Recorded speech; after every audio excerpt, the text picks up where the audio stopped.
Kwingineko tuende kule nchini Kenya bwana. Nchini Kenya, yes, upande wa magharibi mwa jiji la Nairobi, kina mama wameandamana.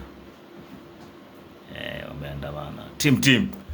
Wanasema wameandamana kwa sababu gani? Wanasema kina mama kadhaa nchini Kenya katika jiji la Narok magharibi wameandamana kulingana na kile walichokitaja kwa kushuka kwa utekelezaji wa haki ya ndoa. Narudia hiyo sehemu. Kina mama wameandamana katika mji wa Narok magharibi kule nchini Kenya wakilalamika kukosekana kwa ile haki ya ndoa. Kina baba mweleweki. Kulikoni tena. Wamesema kwamba ulevi uliokithiri miongoni mwa wanaume umeathiri kwa kiasi kikubwa mahusiano ya ndoa na kukosekana kwa utulivu wakati wa mapumziko. Ndoa oye. Watu wanatoka nduki.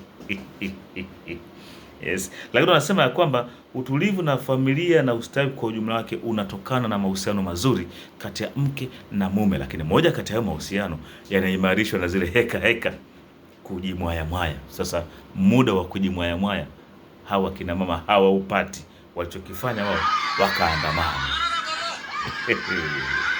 Kina mama oye, haki ya ndoa oye. Bwana, hiyo ilikuwa ni sehemu ya maandamano wako barabarani, wako rodi wengi kweli wakisema haiwezekani. Kwa nini tulala hivi? Mijegeja yendi. Lele. Basi kina mama lele wanakuambia wao wamechoka, hawataki kabisa. Sio mnakwenda mnapiga ugimbi huko, mnapiga sigara bwega, alafu mkirudi kwa mjiwezi mko hoi.